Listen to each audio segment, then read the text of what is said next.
Hey, hello, hello, hello. Hey, ladies. So, I want to talk to you today about protecting your emotional and mental health above all else when going through the divorce process.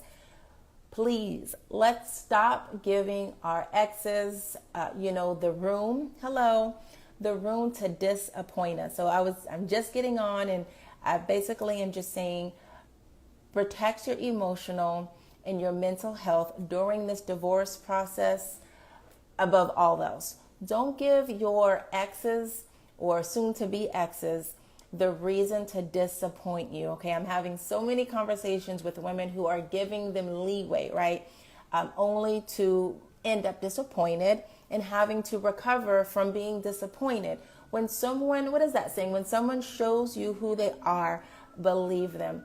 I understand that you have been married to this person, you've been in a relationship with this person, and you want that person to show up at their best, right? Even though you're, going through this divorce process, even though you may be at odds, you're still giving them some sort of leniency to say, I expect you to show up for me or show up for our kids in this way, right? I expect different things to happen the way that you said that they were going to happen. A lot of the times it doesn't happen that way, right? And most of the time we know that it's not going to end up that way. Hello. But yet instead we give them that leeway anyway. We give them that option to disappoint, right? I understand that you have to organize things and you have to relay different messages and you have to work together during this divorce process, but you know who you're dealing with. So ladies, let's not pretend, right, that we don't know who we're dealing with. We have these expectations that they're going to come through and then they don't, and then we cycle back down into disappointment and we get angry and frustrated and upset all over again. Why?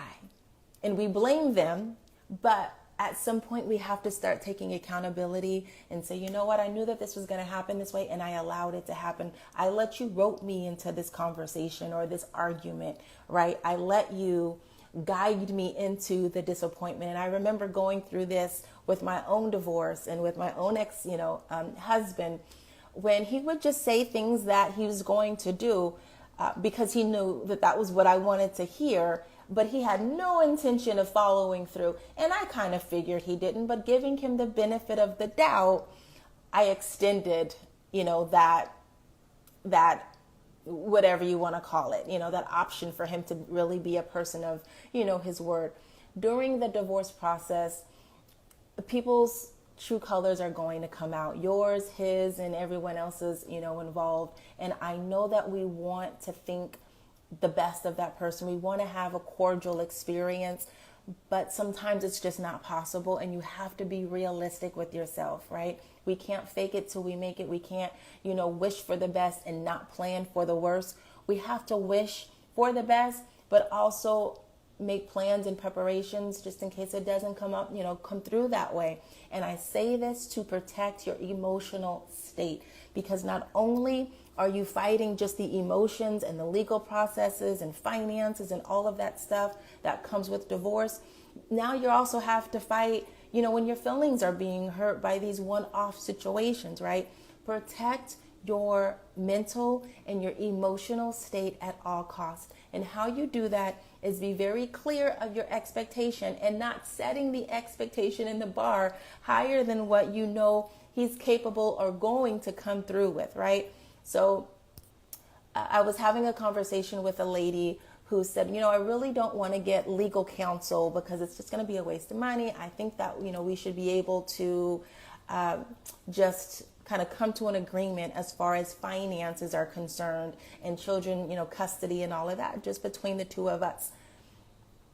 You already know this person has showed up to you or for you time and time again as someone who's not very trustworthy, right? This person, when you're explaining him to me, one of the characteristics is controlling and manipulative, right?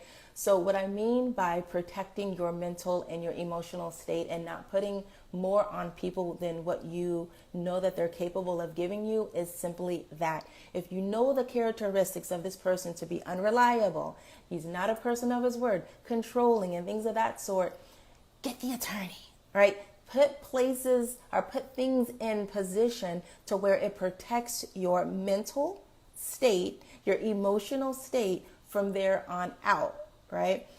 It is worth whatever time, whatever effort, whatever money that you have to, put out, because you're protecting your overall emotional and mental state, which affects every other aspect of your life, including the mental and emotional state of your children as well.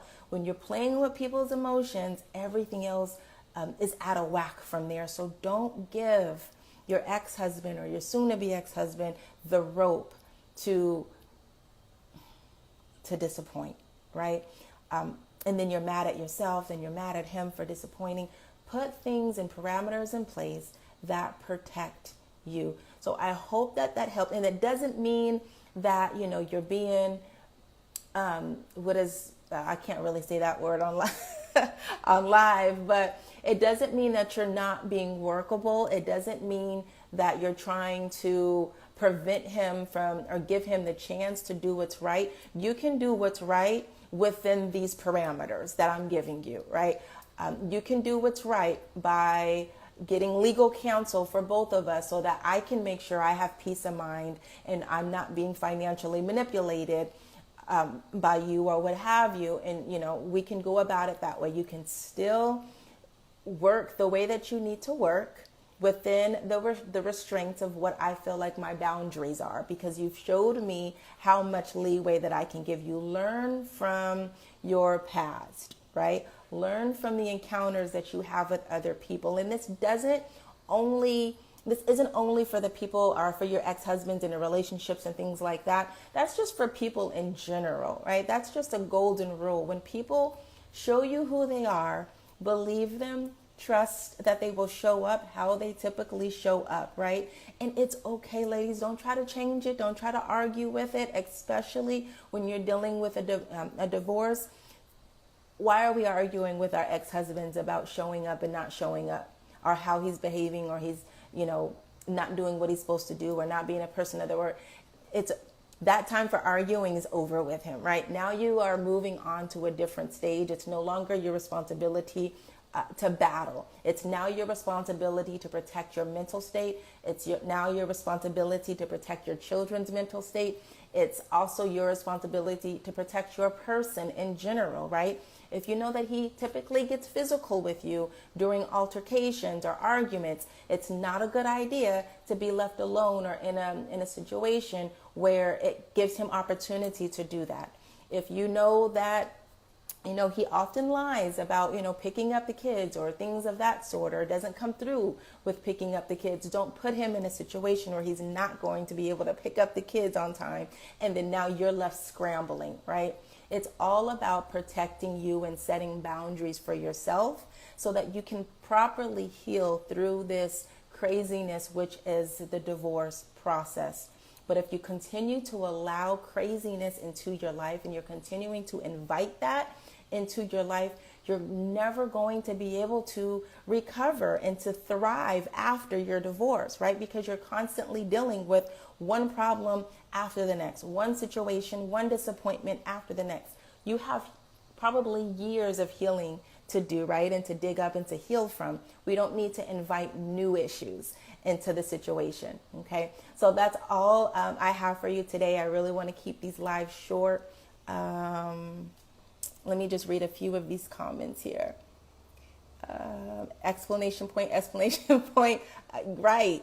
I get you. Protecting and having peace. Trust and believe that that's it.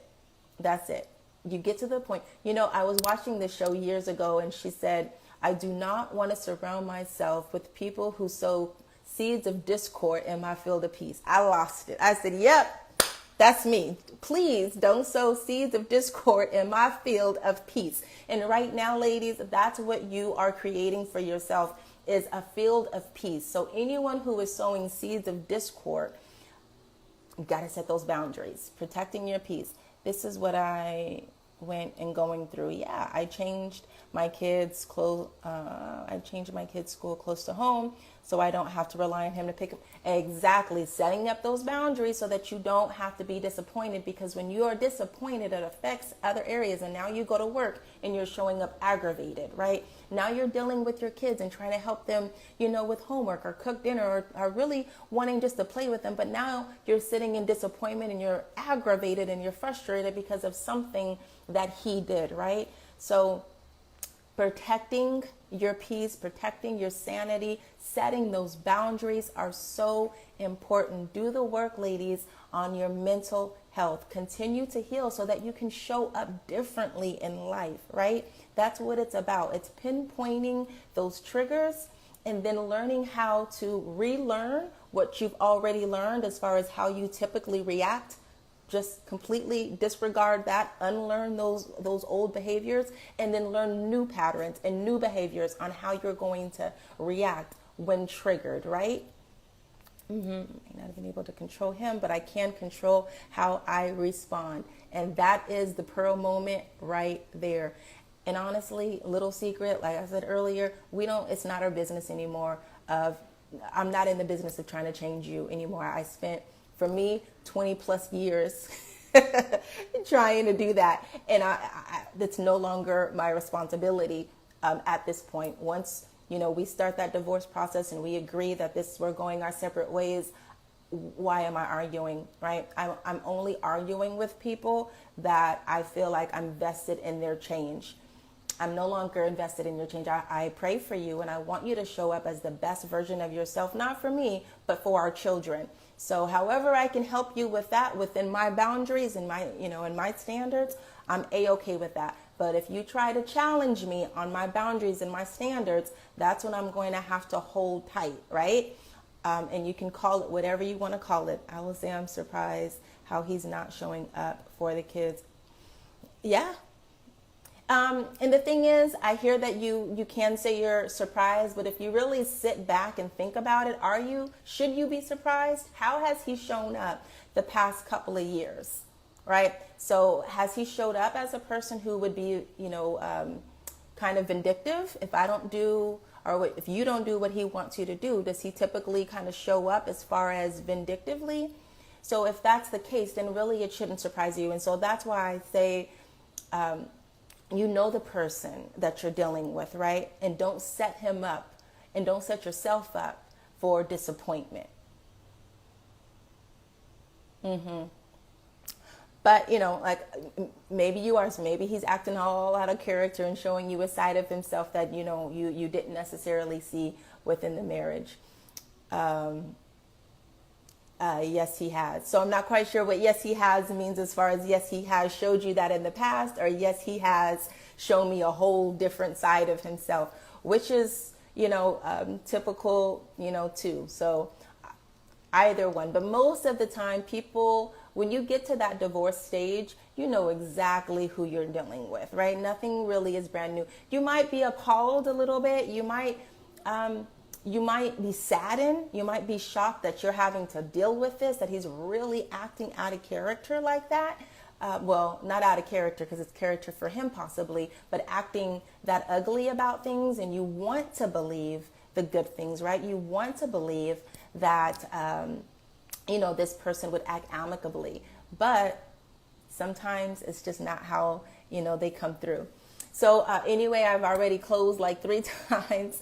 I'm going to go ahead and let you all go for the rest of the day. But I just wanted to get that quick live out and let you ladies know, protect your peace, protect your mental health, please protect your emotional health at all costs. This divorce process is about your healing, you becoming someone new, right? And you only can become someone new when you are no longer acting in ways of that old person, right? So I love you. Have a good day. Talk to you soon. Bye, ladies.